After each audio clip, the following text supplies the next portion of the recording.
It's time for all your binge-worthy pop culture news. Welcome to Up and Adam. Hi, guys. Welcome back and happy Wednesday. Guys, you know, we have a lot coming up today. Obviously, we're dropping the big Mary Cosby's parents full interview at 5 p.m., but we needed something before, like a good appetizer, and I thought I could find someone who would be amazing. She's not an appetizer. She's like a full course meal for Bravo, and I'm so excited. I hope this isn't offensive, but let's welcome her in, Tamra Judge from Orange County. Before we do, if you guys haven't already, go ahead, smash that like button. If you're not subscribed, get subscribed, and let's welcome Tamra. Hi, Tamra. Adam, hi, how are you? Oh my gosh, I'm so excited. I am doing excited. amazing. How are you? I'm doing good. I'm doing great. Super busy, but loving life. Busy's good. Busy's always good. Okay, so I know that we have you for a limited time, so I kind of wanted to jump in here and ask you questions that I've been dying to ask you for so long. Oh, geez. What are they? Okay, if anything's off limits, you could just let me have it. And Yeah, be like, I will. You know what, Adam? I'm not doing that. Okay. Okay. No, not much is off limits to me, as you know. All right. Well, when I saw you come onto my Instagram and post under my trailer for the interview that's dropping today, and you said, wow, I was like, that is not Tamra. And of course, the verified check mark confirmed it all. I had to slide into your DMs and be like, can we please steal you for the show? Yes. And then I don't even know how I came across it because I wasn't even following you at the time. But then I noticed after I got your message, of course, I started following you instantly. I saw that you had messaged me before, and I'm so sorry. I apologize. I didn't see it, but here we are. I am so intrigued by this story with Mary. Me too. Hopefully everybody is as excited as I am. And I'm also really scared for this interview to drop, but that's okay. We'll see. Are you really? Yeah, I'm terrified. There's a lot. Why? I mean, it's just not an easy, there's cult allegations. There's marrying your step grandfather. I mean, there's a lot. So how did you get this interview? This is amazing for you. Well, actually, this is amazing for me. But no, stop it. Stop. I don't know. I'm just always trying to think of interviews that maybe someone else isn't. I don't like to get the same story twice. Yeah, I hear you. That's good. Yeah. But this isn't about me. This is about you. Okay. See, I'm using my podcast mind here to interview you. I love it. Speaking of your podcast, when you started Two Teas in a Pod with Teddy Mellencamp, I have to be honest with you, Tamra. I was thinking about it and I'm like, Tamra is amazing. I love listening to you because you're so opinionated. And then I didn't know how you and Teddy would balance each other. But now every time you do a new show, you're making headlines. I love your banter together. And it's almost like when we got the first 2-3 seasons of Potomac, some of us kind of slept on the franchise and we don't know if we're going to love this franchise, but now it just came out banging. I feel like your podcast is the same thing.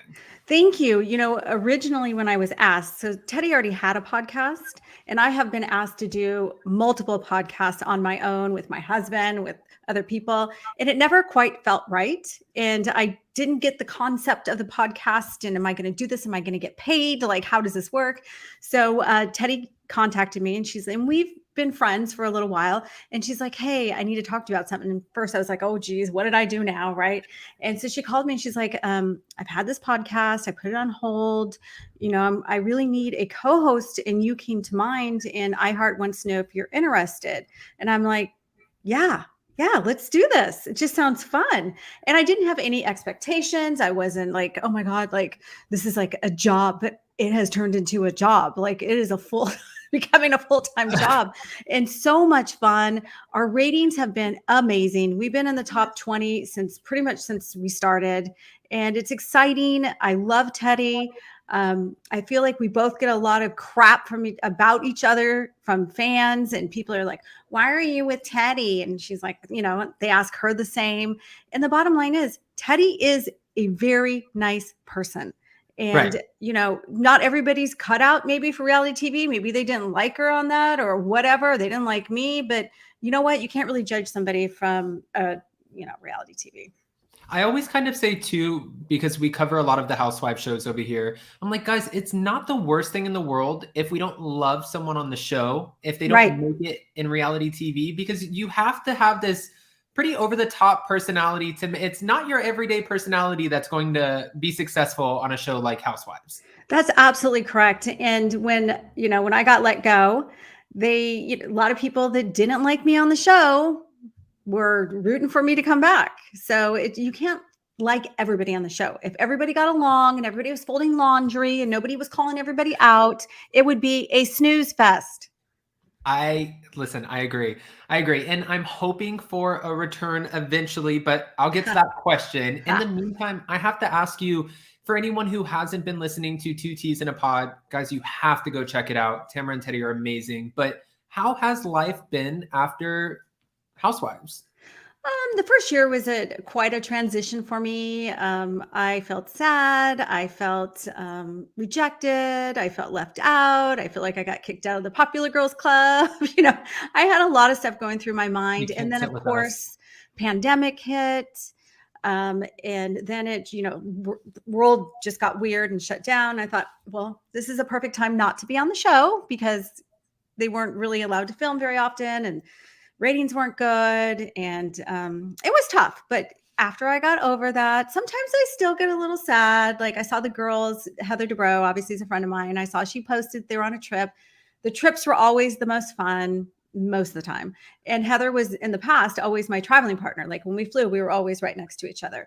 So I had a little FOMO there. But you know what? I can't complain. My life is good. I have 2 successful businesses. We have our gym. We have our CBD business. I have the podcast. I still have Sophia at home, who's 16 years old. So just really enjoying time at home.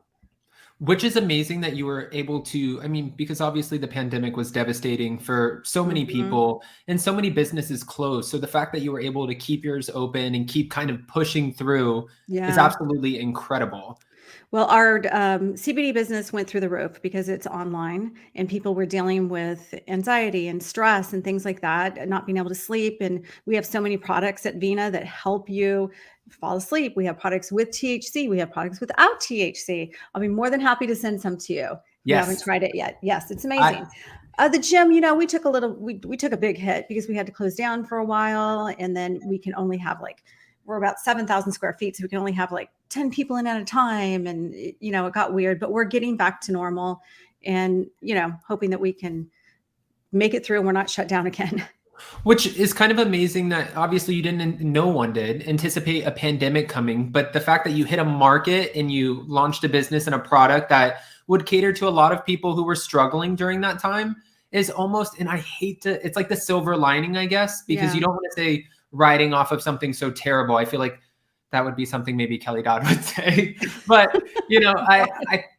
if we would have known, a lot of us would have, I don't know, bought stock in toilet paper or something with the way that, right? So, right. Yeah, I know. I feel fortunate that we were able to, even though our gym took a little bit of a hit, our CBD business is but it's a booming business. It has been since the day we started it. I had no idea it was going to be like this because we came from a brick and mortar business where we have such a big overhead, the building and the employees and all that.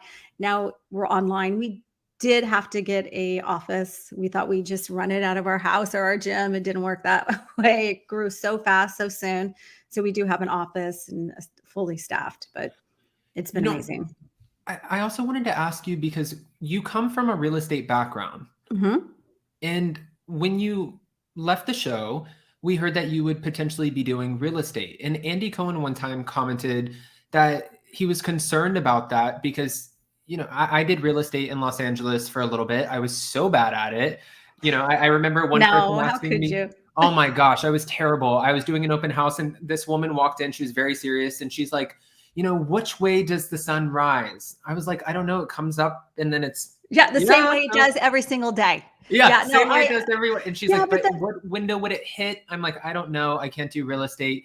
And Andy said that he was concerned that you might potentially be, requested by fans just so they could see you and meet you, but not really serious about buying homes. Did you ever run into that problem or did you not? Yeah, I have. And what I would do is as soon as I got the email from somebody I didn't know, I would send them, they would have to get pre-approved by the lender I worked with. And as soon as that happened, they're like, oh, well, okay, no. Oh, perfectly. I wouldn't meet anybody unless they were approved by my lender. But I did sell a couple houses. I kind of dabble in a lot of things, from being an influencer, podcaster, CBD owner, gym owner. I am constantly on the move. Constantly on the move. I love it. And, of course, because I'm trying to fit my questions in, Tamra, I know we have you for a little bit of time, but hopefully we can steal you in the future. Absolutely. Since we're talking about life after OC and OC in general, because that's where we know you from, I know that you did on your podcast, you had Vicky on, which was hilarious, by the way. And the fact that she was dissing the podcast and just kind of, you guys, your banter, I'm obsessed with it. We can't wait for Ultimate Girls Trip. It's going to be so good. It's going to be so good. I mean, I can feel it. But Vicky did say OC was mindless and stupid in filming, right? What is the difference? And she probably doesn't mean it like that. I think she was in Mexico. Think before, like me, I'm guilty of this too. Don't think before you speak. And it's a lot of times. And Vicky says, you do know the two of us are two horrible people to be on podcasts, because we don't filter ourselves. We say whatever we want, and then it gets us in trouble. And I'm like, well, the beauty of my podcast is that we can edit it out. And we have a whole line of attorneys that look over it before it airs. I mean, at this point, you have to, I guess, really make sure you do have a whole line of attorneys, because everybody, I mean, well, we know we don't have to talk about this, but everybody gets so happy when they get a little bit hurt in their opinion. And maybe that's my opinion. I saw that 100%. Yes. It's ridiculous, but that's the world we live in now. So you got to prepare yourself. So insurance, make sure you have good insurance. Right. Do you feel like at the end of the day, filming Orange County as opposed to the Ultimate Girls Trip, it had to have been a little bit of a different experience, but did it kind of seem like you were getting back on a bicycle that you already know how to ride? Yes, it did. It took me a couple days though, because what was different is I didn't know most of these girls. Like, I knew them loosely. Like, I had met them at BravoCon or, things like that, but not really, don't have any history. I don't know much about them other than what I've seen on the show. These were all ex-housewives. So some of them hadn't been on a show in a long time. And, I was a little bit nervous because we have stuff to talk about constantly on Orange County when I was on it, because it was pretty much the same cast and we had history. This was just like, oh geez, like I got nervous. Like, well, how are we going to make good TV when I don't even know any of these girls? But it just happened. It happened. I was, by day 5, I'm like, how did I do this for 12 years? Being out for a year and a half and going back into it, it was not easy. But it was, it was like getting back on the bicycle, but it was exhausting. So exhausting. I feel like, I bet. I mean, I'm so curious to see how Dorinda reacts with everyone in her home, especially after the fish room was torn up by Ramona. So I'm curious how some drunken antics, not from you, but maybe some of the other housewives. We know we have our girl Brandy Glanville coming in, and she loves a good glass of wine. So I'm curious to see. All I can say is don't drink it in the bedroom. I got my hand slapped for that. Okay. A little bit of a fight. Did you feel, because a lot of us, getting Ultimate Girls Trip season 1, aside from Cynthia Bailey, who was leaving the franchise after she filmed it. So for the most part, she probably thought she was still on her show. Yeah. Or maybe she didn't think she was walking away as of yet. But for this season, we have you ladies who are kind of like our vets and who were on the show, but you're not on the current franchises. Do you feel like anyone came in with the idea in their head, like, I'm coming in, I know what I have to do, I have to be a fan favorite, and I am getting my spot back on my show? There was a couple girls, well, one in particular that was like, okay, we're going to go in there, we're going to do this, we're going to get our own show. And I'm like, yeah, it doesn't really work like that. It doesn't really work like that. I don't think anybody was really over the top trying to be like ridiculously like stand out by any means, but there was talk from one particular girl that was like, okay, we're going to do this. We're going to look good. We're going to, cause some drama, and then we're going to get our own show. And I'm like, you have fun with that. I'm not playing that game. Like, go on, friend. Go on. Yeah, go on. You've said something before, and it really stuck with me, because I heard Brandy Glanville's, like the way on Beverly Hills where she would kind of volunteer her time when production would want to, use her for filming because maybe it would get boring. And then she would go almost for free, not really taking in her worth to the show and asking for that bigger paycheck. And for you, and you could completely correct me if I'm wrong, when you were offered a reduced role, you were like, no. Do you know what I bring to the show? I'm not taking a reduced role. Yeah, it wasn't even a difficult decision. I'm like, really, guys? Like, you're going to offer after 12 years? I brought the ratings. I mean, they've even said in the book, not all diamonds and rosé, that I've changed the franchise, all this, and you want to give me a limited role? Like, I understand that they wanted to give me a better exit. And that's the one part that I struggle with now, because my last season wasn't one of my best seasons. And I thought, really, like, that's the way I'm going to end my 12-year career on Bravo? Like, I just felt like I deserved a little bit more respect. But then on the flip side, I was too butthurt to take, the limited role. And then I was asked to come back this season to, do some filming. And, I actually, Brandy was the one that told me, she's like, once a side bitch, always a side bitch. So if you go back on and you let them know that you're just going to do this for peanuts, then that's all they're going to ask for you. Because I think a lot of people, after they leave the show, they just so badly want to be back on TV, so badly. And that's not me. Like, I'm fine. Like, I have a good life. I got a great husband. I got great kids. I live in a great neighborhood. Like, I have my own businesses. I don't need to be on TV. So, and I respect the way you exited, like, and kind of navigated this, because you do get sometimes the bitter housewife, which makes sense. This was a big part of your life. Bravo's not always going to put the edit in your favor. It's not easy. You put so much of your life out there, and then for someone else to control the narrative and everyone to run with it thinking this is exactly what happened, and that's not the truth. Right. It has to be a hard pill to swallow. But I have a theory for you. Okay. I've been paying attention to how Bravo's been casting, and there's been a lot of scandals. Okay. We have, of course, Erica Girardi and the Girardi scandal. We have everything happening in Salt Lake. We know that there's scandals galore. And then we're looking at your former franchise, Orange County. Now, we got 4 newbies, which one technically wasn't. That's Heather Dubrow. And then we got Nicole James, Noella Bergner, and Dr. Jennifer Armstrong. Yeah. Something that these 3 have in common is they all had legal issues and lawsuits. Is that becoming a prerequisite? Well, I don't know, but just remember, take it back 2 years. I was in a big legal issue. So they got rid of me during that legal issue. I do remember that. I don't know. I just feel like we're living in a time right now that people love to sue. And, if you have money or if you have a platform, they want to come for you. So I don't know if it's just coincidence, because I don't know that Bravo or casting or Evolution knew about these lawsuits that Nicole, and what's the other one? Oh, Jennifer, Jennifer, whatever. So I don't know. I don't know if there's any truth to that. If I was let go because my life is too normal, then I'm okay with that. It's okay to have a normal life. I mean, I would probably take that instead of Eddie running away to Puerto Rico and cutting off your credit cards. Yeah, if that's even true.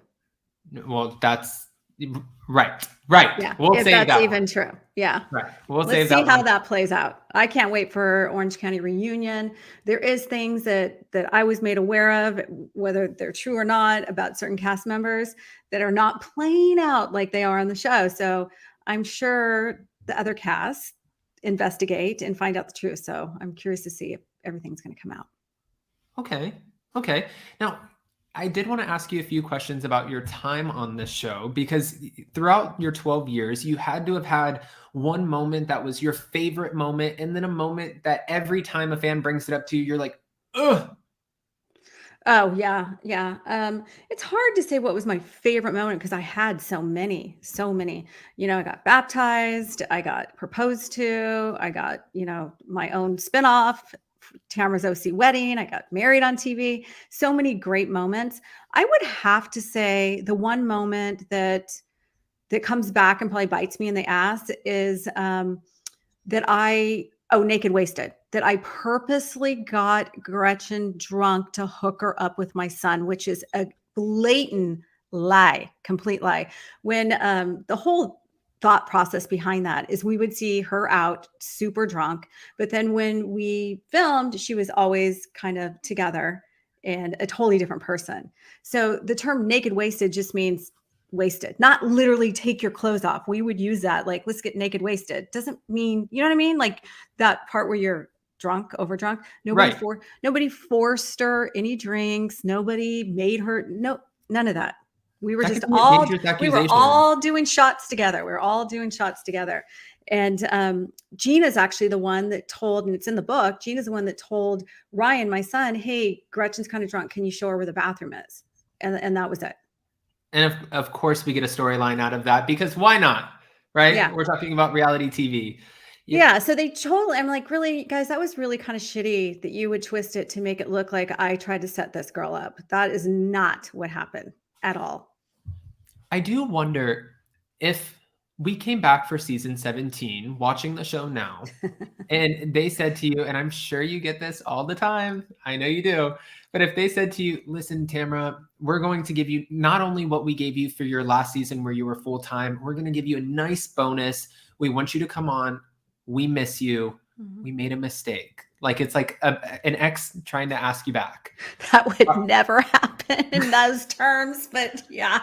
If they did though, say they put it out on a nice little because I'm sure Heather Dubrow had a pretty sweet deal when she came back. I'm sure it wasn't like, you know what, we're going to test you out to see what it's like having you back, and we're going to pay you this as opposed to what we used to pay you. I couldn't see a world where Heather would be like, yeah, that's perfect for me. Yeah.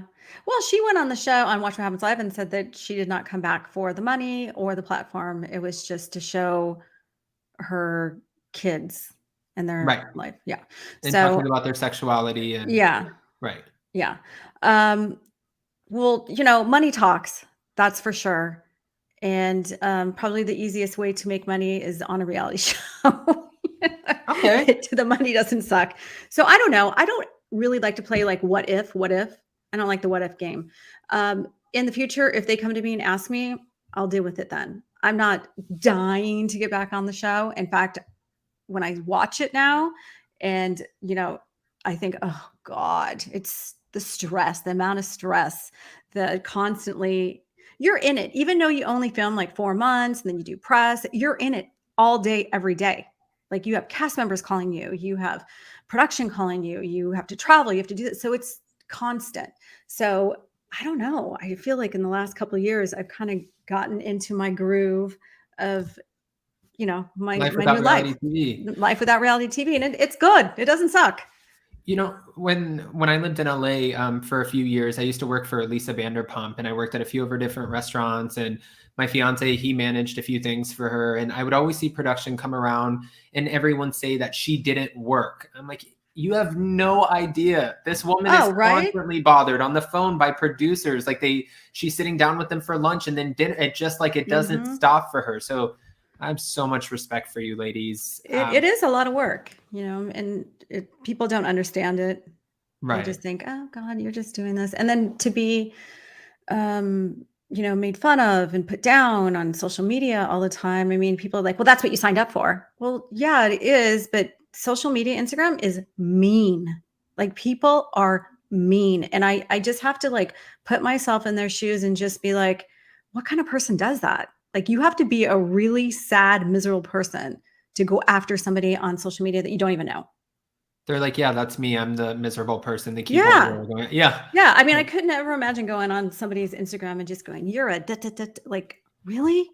I receive so much crap because I get a lot of comments, especially on YouTube, where this is like on social media, I'm good. I don't have a huge platform, but on YouTube, the platform, it's growing and growing and we get a ton of comments. And sometimes I have a problem going through because it is so hateful. And it's not just picking apart the way I look, it's the way I sound, my teeth, and I'm like, I couldn't imagine being you ladies. I know. Could you imagine like constantly getting beat up about your looks? Oh, you have too much Botox. Oh, you don't have enough Botox. You're old, you're this, you're that. And it's like, I actually now on our podcast, we read the mean tweets and the mean comments because they're actually hilarious. Some of them are so hilarious. It's like, you really thought hard about this. Like They get pretty constructive on these mean tweets. They think them out and they try to get them to where people are picking up on them, retweeting, and they're like, okay, look what I did. I got Tamra. But And how thirsty and desperate is that? I mean, well, it seems to be a trend. evidently, I have learned in the past year that once you are no longer on the Housewives, you need to lie down and die, because you can't go on social media because you're too thirsty, and you can't do a podcast because you're too thirsty, and you miss the show and you just want back on the show, and you'll do whatever you want. And it's like nonstop. I'm like, what? Like, I'm not allowed to live my life because I'm no longer a housewife. No, they want you to retire and go into the living facility with Tom Girardi. Like, check out, we're done. Yeah, you got to check out. You're not allowed to do anything. We're done. Yeah, we're done. And there's so many, having this platform has been amazing because there's so many other things that we can make money doing, because our platform is pretty big and my followers are, like most of the housewives, pretty large. So there's other opportunities for us. But if we take it, people are like, oh, you just want to be relevant. No, I just want to live my life. Leave me alone. Yeah, just leave me alone. Leave me alone. Do your thing. I'll do mine. You don't like it, don't follow. Yeah, exactly. And that's the easy thing. It's like, how much effort is it taking you to write a hateful comment and you're sitting there I hate the strong word. I really dislike. Yeah. I mean, bless their hearts though. Bless their hearts. Yes. That's the best way to put it. Go be blessed over there. Yeah. Okay. I did want to ask too, we heard, and I'm not trying to bring up, I feel like this is saying Lord Voldemort to you. Like, we can't say this name, but I feel like Shannon Beador, I do have a question. Yeah. I don't know if this is a rumor or where it came from, and I'm just trying to get to the bottom of it. Mm-hmm. A lot of people say that Shannon Beador's job is saved by the fact that she has a successful company that she started on Bravo. Now, they're saying that because she started this business on Bravo takes X amount percent because it's in a contract, and it's worth it sometimes to keep a housewife who's making a lot of money from their business, even if they don't bring a lot of ratings. Is that? I'm going to call bullshit on that. Okay. I started my CBD business on there. They have no rights to my CBD business. I mean, it's a multi-million-dollar company. So if they were going to go after anybody's company, they wouldn't have gone after mine. And she just started her company. So I'm in the supplement company. I know what it takes. Bullshit. I'm calling bullshit on that. Okay. I don't think, she's been on the show long enough, and I hope that her business is doing great. But she's been on long enough, has an older contract that I didn't have that in my contract, that they get a part of any of my business, which they really shouldn't. Right. Well, I mean, I haven't heard that rumor. I don't know where that rumor is going around that she's on the show because she just started it this year. So, I guess maybe she started last season. I didn't see it, but no, I don't think that's true. I think if you're not bringing in the ratings, or they want to change things up, or your salary is too high, or whatever it is, they let you go. Right. Well, it's a business. I get it. Like, totally. I mean, that makes sense. Like you said, it's a business. Yep. And there was one thing, again, because we're almost 30 minutes in, and I know that you have somewhere to be. So I have just one more thing, and it's Shannon affiliated, and I'm sorry. Oh boy. Okay. I just got and you said the B word and you said bullshit. So I just have to say, I don't usually cuss on my platform, but I did get pissed when I heard about everything that happened. And I'm like, how do you call this woman when you're hurting at night and maybe or may not drinking? Some of us drink at night, some of us don't. Every day's different. And you call, and she's accessible to you, and she's a friend on the show, and it works in your favor because it's going to work once we start painting the narrative for the new season. And then all of a sudden, when times get tough, the Shannon gets going. So we've heard if you ever had the opportunity to come back, you would set some things straight and you wouldn't hold back. And oh, hell no. I would not hold back. I was about to say, there was another rumor that you finally said, okay, no, I would try to make it work. And I was like, what? No, what I had said was if I went back on the show, obviously I would have to have some kind of conversation with her, and I would never trust her again. I don't know how that conversation would go. I don't know if it would be, we'd resolve anything afterwards. Like, I was super hurt by it all. And I was like, I really needed my friend. And then, you know, that pain went to like, why are you so upset? Your entire, like my husband, my kids, everyone's like, she's so self-centered. Stay away from her. What are you doing? And I'm like, well, I feel bad for her. And she's always upset. Well, she's bringing you down. And I'm like, I tried to be that good friend. And I was that good friend. And when I needed her, nope, nowhere to be found. See, I'm happy to see on the show, we've seen so many of your relationships, like with obviously like your ex-husband and Eddie. And then we see, you know, you with different friends, and you've had some, is it fair to say toxic relationships? Like that would be, that seems like a toxic relationship. And then you've had some really amazing ones. So right. You do have a theme though, that I think a lot of people could learn from you. When you figure out it's toxic, you cut it. I was speaking to someone today, her name's Emily D. Baker. She's huge on YouTube. She's a legal commentator. And I was telling her that I was doing this interview, and she said one of my favorite moments from her was when she was in the limo and she said, I want a divorce. I'm divorcing you. And she's like, and I did. Everywhere felt that. Yeah, it was. Yeah. There was a lot to that, but yeah, I'm a doer, not a talker. Like I usually, you know, do it first and then talk about later. That was like the first time I've ever publicly said to him, I want a divorce. I knew it. I knew it was coming. I was trying to keep things together between us while we were filming, and then exit after we were done filming, but it didn't work out that way. Like you can only take so much. Right. So, well, again, I know you have somewhere to be. I have to say I have so much respect for you. I love you on the show. Tell Teddy we say hi over here because we're loving your podcast. Keep watching, keep listening. Yes. We need to go on YouTube too. So people, because people love to watch us. They're like, how can we watch you guys? I don't want to just listen. Yeah, you have to bring it to the tube. I have to bring it to the tube. Bring it to the tube. You're like, I don't know what that means, and I really don't either, but we'll bring it to the tube. Bring it to the tube. They're like, they're like, we're iHeartRadio. We don't do YouTube, but okay. No. I know, right? Well, maybe. Well, Tamra, thank you so much. We appreciate you, and Adam. We'll definitely be watching. And I'm so excited for your interview. Thank you. My heart, you said bullshit, so I'm allowed to say this, but I think my heart has fallen into my ass, and I'm waiting for this to premiere at 5 p.m. Really? So are you sensitive? Do you get your feelings hurt, or do you get sensitive or worry a lot? I just, I think that I go into every interview that I do extremely positive. And I had a conversation with her parents before I even went there.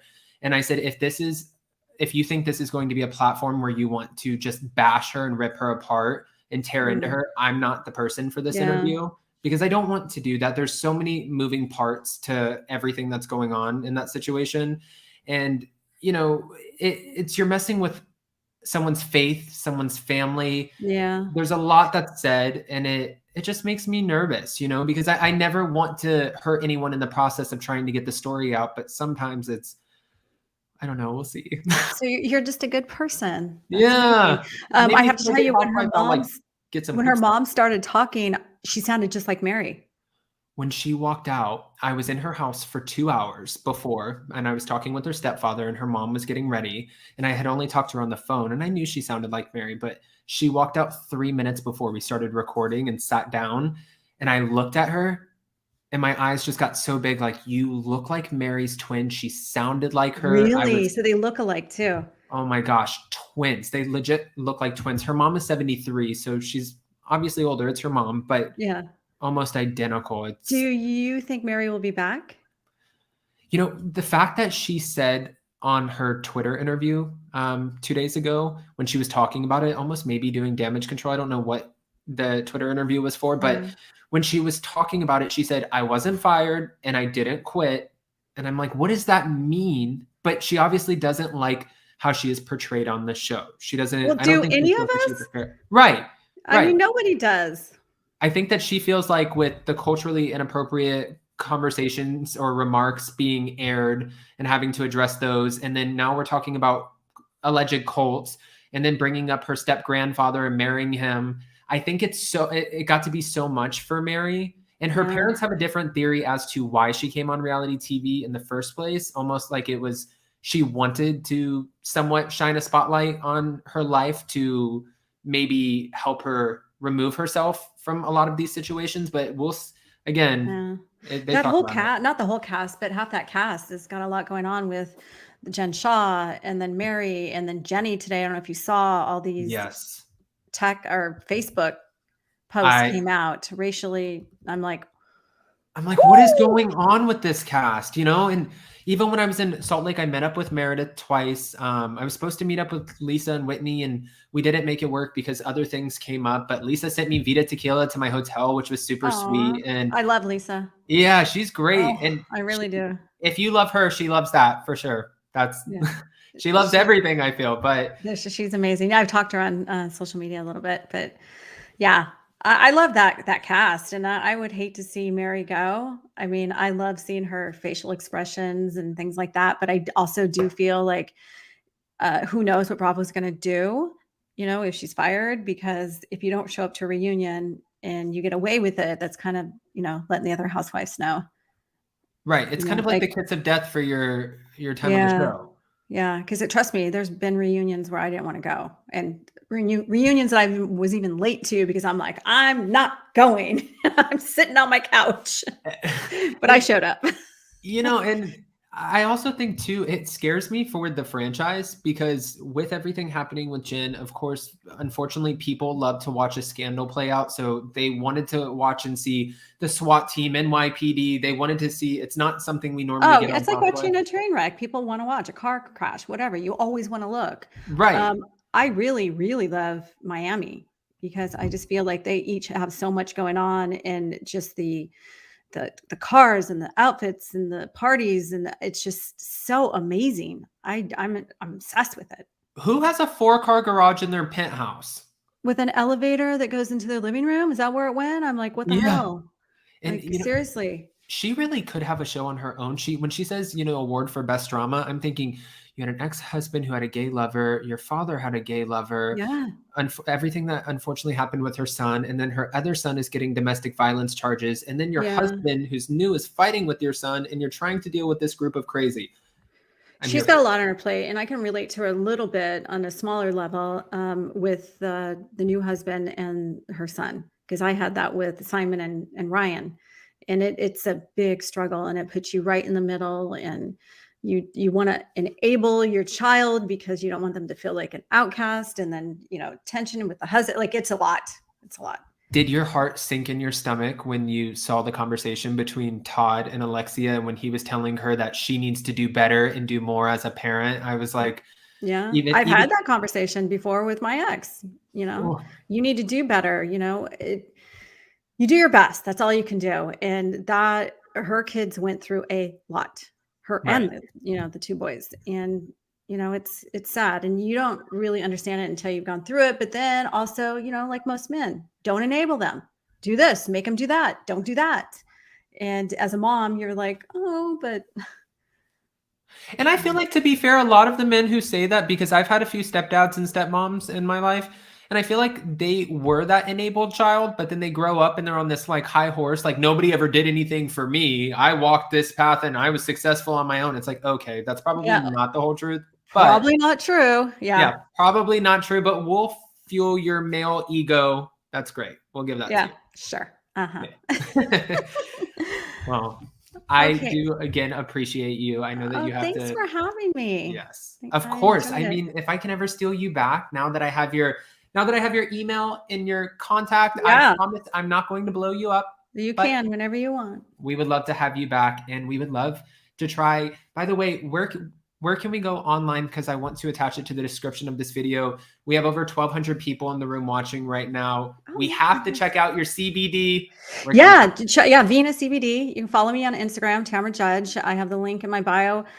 We have all different. We have, I think, 20 different SKUs of CBD, from skincare to THC to tinctures to topicals for your joints. We have it all.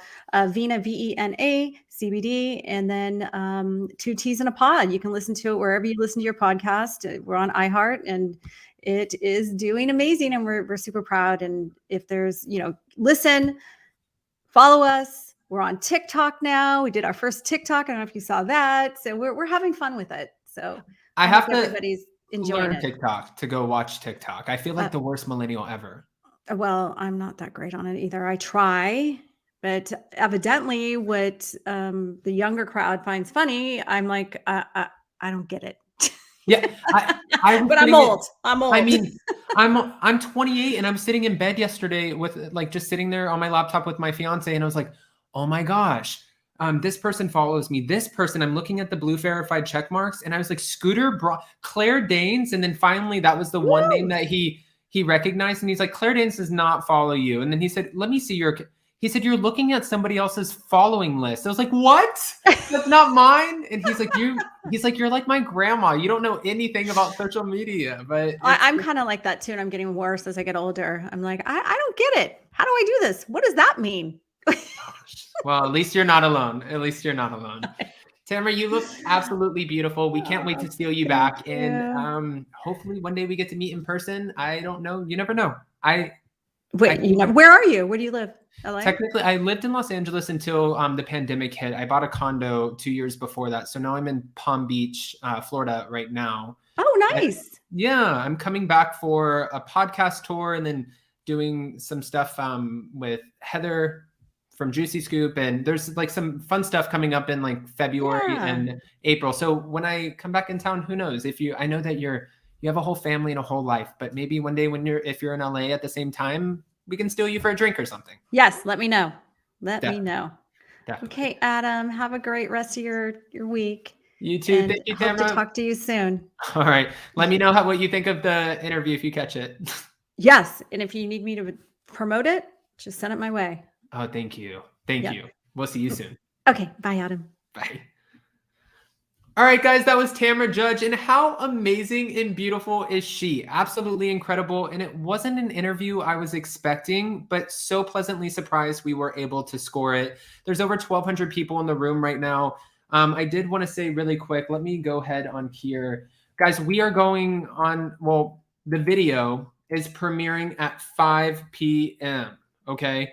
I love how everyone else is going live at the same time to talk about this 5 p.m.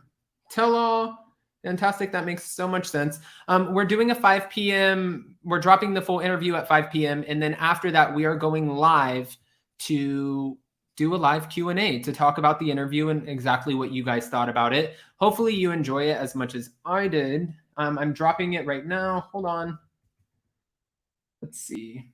And I'm pinning it. So guys, if you want to join us at 5, I'll be in the live chat. I just pinned it in here. Amazing, Adam. Nice job. Thank you. And thank you guys to our Super Chat Super Stickers. Thank you to our mods. We appreciate you. And thank you for joining us with Tamra. We will see you, what time? In an hour and a half. In an hour and a half. Okay. We'll see you in an hour and a half. Bye, guys. Love you. 5 p.m. Eastern, an hour and a half, the interview drops. 6 p.m. Eastern, we are doing a live Q&A to ask me all about the behind the scenes. You guys want to know about the interview? You want to know what happened? You want to know things that I haven't shared on here before? Join us. I will be there. And you can go by clicking the pinned link, go to that video. That's the interview. In that video in the live chat, I pinned another link. Click that link, and that's the live Q&A for 6 p.m. You guys are the best. I love you so much, and I'll see you so very soon. Bye, guys. Bye, bye, bye, bye, bye.